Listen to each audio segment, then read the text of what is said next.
What's good, YouTube? It's your boy, Blue Blood Sports TV, back at y'all with another one.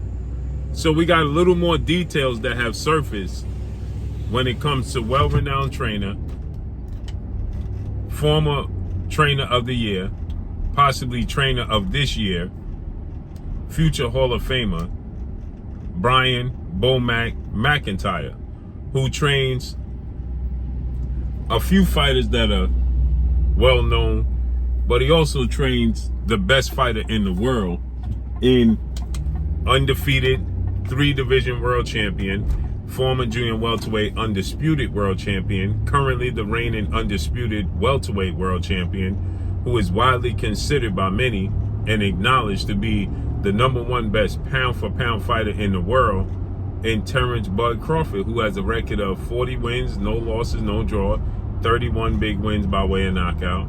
35 years of age, he'll be 36 September 28th, 5'8" with a 74-inch arm reach. He also trains fighters like Steven Nelson, who is an undefeated super middleweight title contender. He also trains right now former world champion British superstar boxer and the son of a legend, Chris Eubanks Jr., hence the reason why he's in this situation he's in. If you don't know, Brian Bomac Mcintyre was detained at the airport after Chris Eubanks had his highly anticipated rematch in the UK against Liam Smith, which he was knocked out by Liam Smith. And now he had his rematch with Liam Smith. He knocked out Liam Smith. And Bomac was on his way back to the States, back to Atlanta. And he was detained for carrying an unauthorized firearm, right? And now he has to stay. He had court yesterday, according to these reports, and now he has to have court and stay there in jail until October 9th, another month from now. So he has to stay in there for a whole another month before he even has another court date. And now there's more details, a little more details that surface, that is stating that Bomac had already previously checked his bag in. Okay, he previously checked his bag in, and then, according to the reports, they have gotten word that that one of the bags may have had a firearm in it after it was already checked in, and then that they went back and checked the bags. They found that it was a firearm in one of the bags, but it was already cleared. It was initially already cleared, and then the bag turned up to, after it was cleared, to they did another check and realized that another scan that it was a firearm in one of the bags and it happened to be his. I'm confused. This sounds like it could have been a mistake. This sounds like, Bomac is, possibly innocent. This just doesn't sound correct to me. Okay. That he initially checked the bag in, and then they did another scan and to find out that there was something in the bag. It just doesn't make sense. It just doesn't make sense. Bomac is a 53-year-old man, former fighter and a world-class trainer. Okay, so it says his bag was scanned. Okay, it was found with a loaded firearm in his luggage, which was detected by the UK Border Force. A scan of his luggage revealed a firearm and magazine ammunition within it. Mcintyre was immediately arrested with the items being seized. Okay, Mcintyre has been formally charged with possession of a firearm, as well a possession of ammunition for a firearm without a certification. Right. Additional, Mcintyre was remanded into custody by local officers during the appearance today, with his next court appearance to take place October 9th. Bomac, best known as the lead trainer for Terence Crawford, so on and so forth. We already know that. It says that it made a serious error in judgment this is how it's looking. So we know Terence Crawford and Bomac coming off the biggest, most lucrative win of their careers, July 29th, Las Vegas, Nevada, T-Mobile Arena, when Terence Crawford took on former unified three-belt WBA, WBC, IBF welterweight world champion superstar boxer, who was widely considered top 10 pound-for-pound best fighters in the world, and Earl the True Spence Jr. Earl Spence Jr. has a record now of 28 wins, 1 loss, no draw, 22 wins by way of knockout, 33 years of age, 5'9.5" with a 72-inch arm reach. That was the most highly anticipated fight in the last decade. It was the most competitive fight on paper, 50-50 if there ever were one, in the last 40 years, since September 16, 1981, when Sugar Ray Leonard took on Thomas the Hitman Hearns. This was an undisputed welterweight showdown between two top 5 pound-for-pound best fighters. And Bomac and Terence Crawford had a game plan like no other. Dominated this fight in shocking fashion. Dropped Errol Spence in the 2nd round, twice in the 7th round, and stopped him in the 9th round. Not many people saw that. Bomac was the only person that I'm aware of in the sport of boxing that said it was going to be easy. Bomac said it was going to be easy.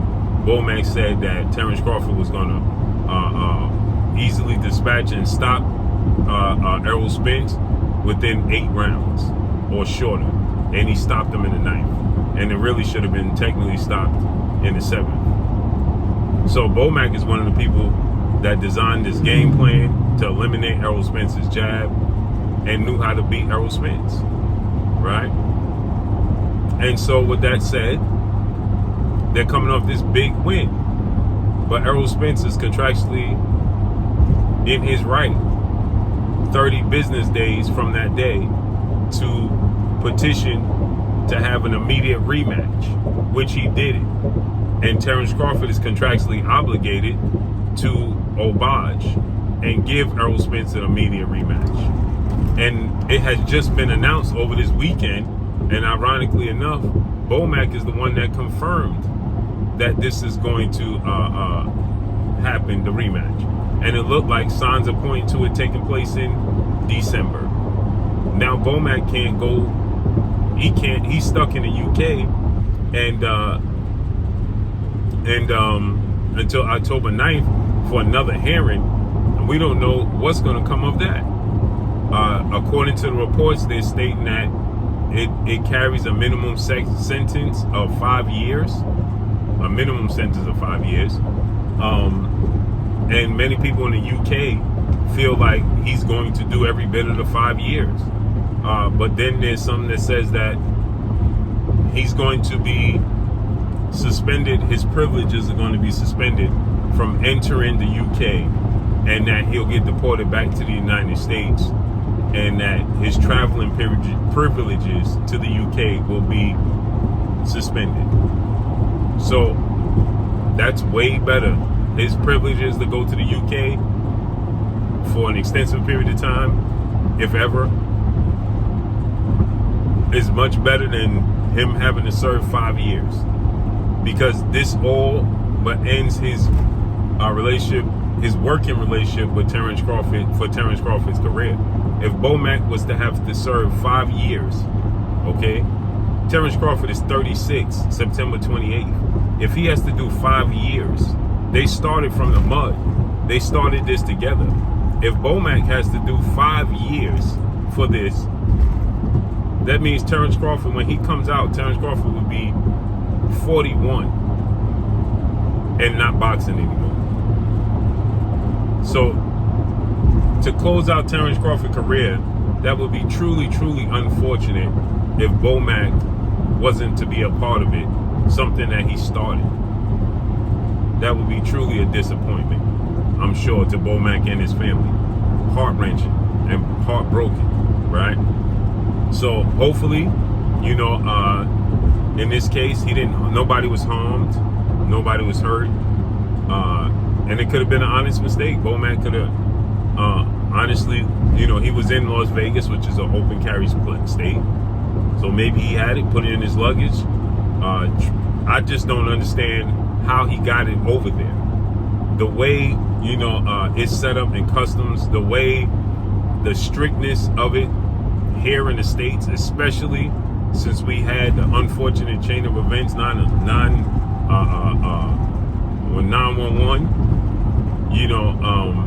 so you can't even bring a small bottle of water through an airport, let alone that. They catch everything.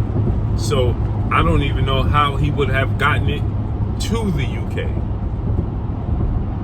from Las Vegas. He left from Las Vegas. How did he even get it to the UK is my question. Especially if it's not even licensed, if it's not even legal. How did he get it to the UK? How did he he had to fly from Vegas to the UK. How did he get on a flight and his luggage go through and he get to the UK? That doesn't make sense to me. And the fact that they stated that they checked his luggage in and then realized that there was something in there and did another check, another scan, and then, retained him, that doesn't make sense either. And I'm hard pressed to see we know 95% of the officers over in the UK don't even carry firearms. So why would he buy it there to travel back to the States where he's going to two places that are open carry, which is Atlanta, that's where his destination was from UK, and the other destination is Las Vegas, which is, again, another destination that is open carry. So it doesn't even make sense that he would need to even purchase it to travel from there back home. Doesn't make any sense at all whatsoever. So we got to see how this unfolds and plays out, man. It's an unfortunate situation for Bomac and for Terence Crawford. This is a distraction. And again, this is the biggest fight of Terence Crawford's career right here, this rematch. To prove that what he did the first fight wasn't a fluke. To prove that what he did in the first fight had nothing to do with Errol Spence being weight drained, because the rematch is going to take place at junior middleweight, 154. It's to prove that he's just level above Terence Crawford. The element of surprise is gone. So now it's solely on just their skill set. We already know that Terence Crawford can operate at an extremely high level. So the element of surprise is gone. Now it's to prove that what you did the first time was just who you are. So this is unfortunate. But let's see how this unfolds and plays out moving forward, man. And that's all I got for y'all. Make sure you hit the like button. Drop a comment in the comment section. Let me know what y'all think. Y'all already know what it is. It's your boy Blue Blood Sports TV. Hate, like, comment, and subscribe. You haven't subscribed, hit the subscribe button. Hit the like button. Hit the bell icon to get all the new notifications. Follow me on Instagram at Blue Blood Sports TV. All one word.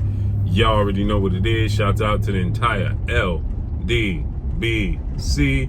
Shouts out to Black Media Row. Make sure you like your shitty videos. That's all I got for y'all. Peace.